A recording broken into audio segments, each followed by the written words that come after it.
Hello and welcome to Elsa. For those who don't know me, I'm Elsa. I'm here to bring you videos to help you take your kids outdoors.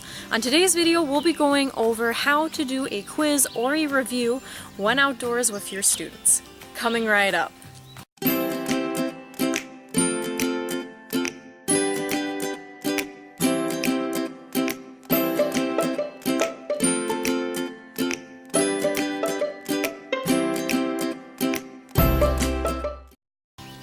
It is that time of the year again where the school days are filled with quizzes, review, and tests, and your students think it's boring.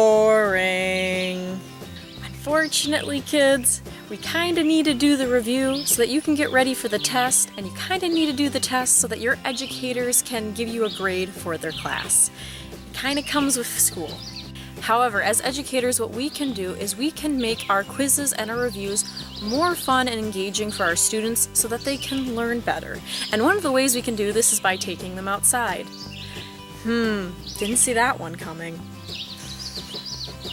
Now, some people may think you can only do a review or a quiz outdoors if the subject that you're learning about is something that you can find examples of naturally occurring in the outdoors. However, in today's video, I'll give you tips and tricks to help you take any subject outdoors for a review or a quiz. You see that there, students? It's a wild Christopher Columbus. He thinks he's found India. He hasn't found India. First, we'll get started with review. That way we're not putting the cart before the horse, so to speak. Now, before we get into any of the review activities that you can do outdoors with your students, you need to first pick proper questions for outdoors.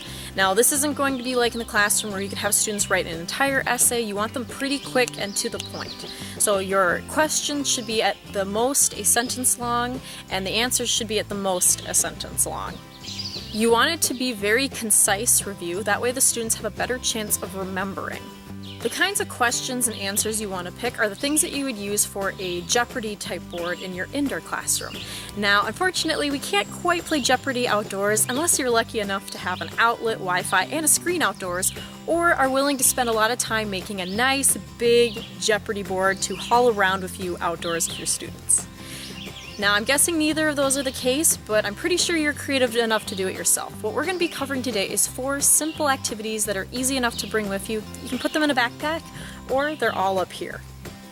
Review activity number 1 is a simple question and answer type review.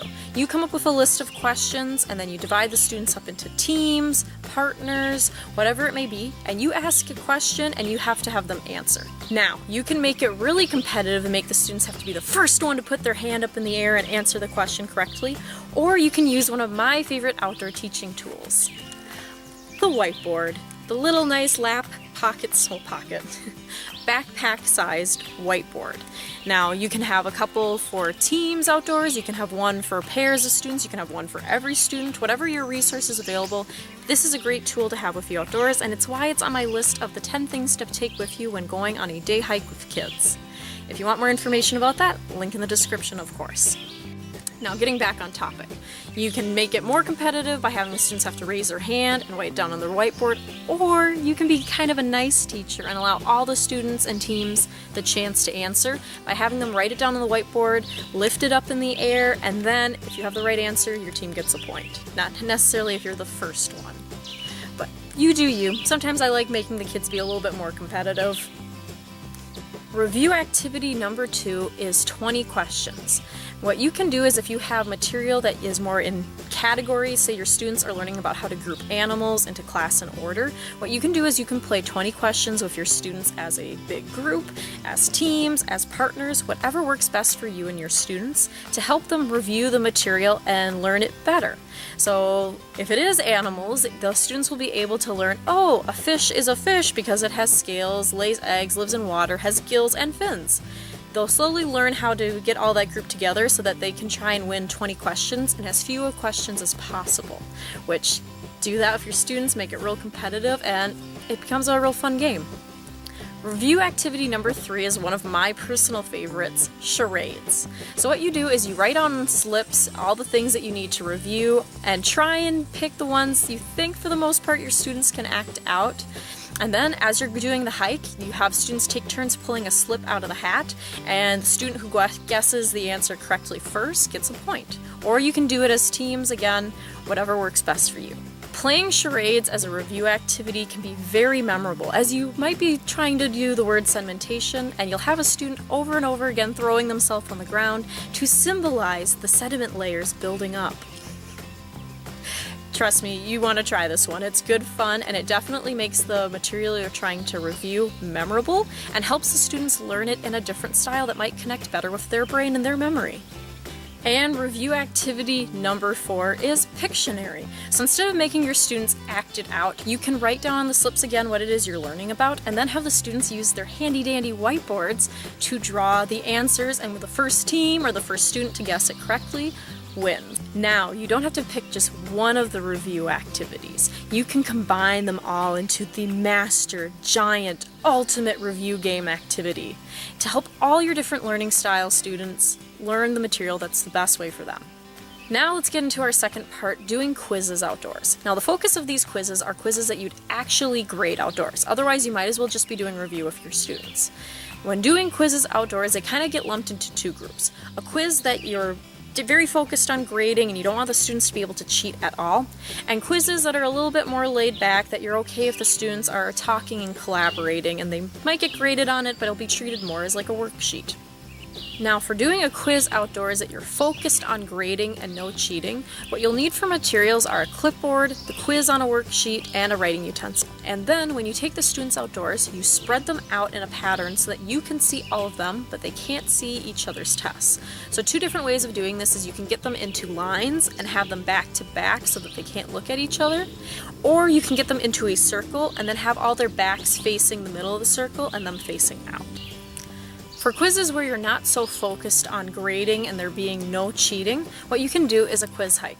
So while you're out hiking, you'll stop at different locations that are numbered on a map for the students, and when they get to that location, they do the number question on it.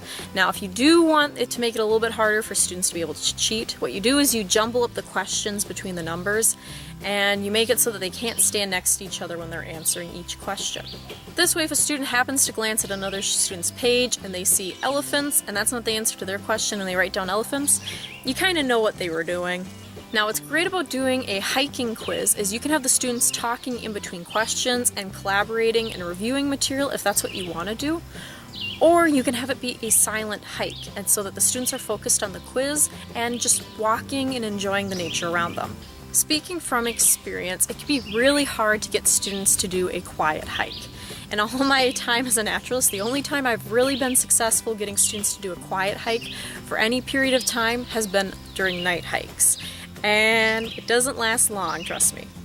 Here is a sneaky way to motivate your students to actually study for the quiz. What you do is ahead of time, you tell them that all the quizzes that get an 80% or higher will be able to do free play and exploring for the rest of the class, while all the quizzes that get less than 80% will have to take a second quiz to try and make up some of the points they missed. What you do is you both give them a reward. Hey, you did a great job on the quiz because I know you studied, so you get to do some free play and exploring for the rest of the class, maybe 10 minutes. And then the students who didn't kind of get a negative. They have to take 2 quizzes in one day on the same subject matter. Plus, they also get extra review that way, taking a second quiz before the next test, so it's a win-win for you as the teacher. As we've talked in previous videos, it can be pretty distracting outside, unfortunately. So maybe doing a quiz outdoors might not be the best for you or your students because they might get a little too distracted.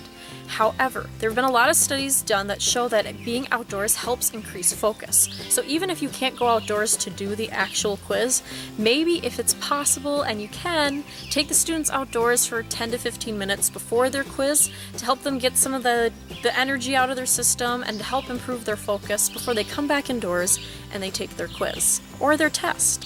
However, you do what makes sense for you and your students. It might not be possible to get the students outdoors for 15 minutes before a quiz, plus all the other things we're doing. I mean, it's the end of the school year here. You have deadlines. I know you do. Come on, get your deadlines done.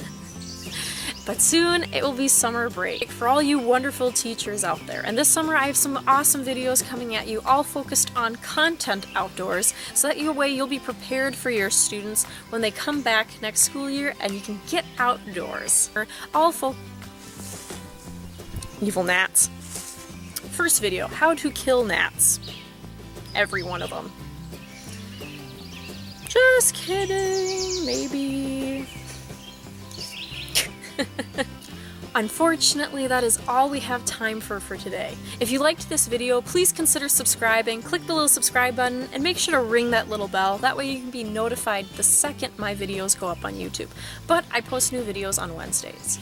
If you're looking for more resources to help you take your kids outdoors, click the description for links to other videos, as well as to my social media accounts and my blog. I'm on Facebook, Twitter, Instagram, and Pinterest. Otherwise, search Elsa. I'd love to hear from you as well, so please comment below if there's some strategy you really enjoyed for doing quizzes and reviews outdoors, or a suggestion you have that I should try out in the future. Or let me know if you have a topic you'd like me to cover in a future video. So, as always, I hope you have a fantastic week. You be safe, learn lots, have fun, and get your kids outdoors. Bye. Okay. Yes!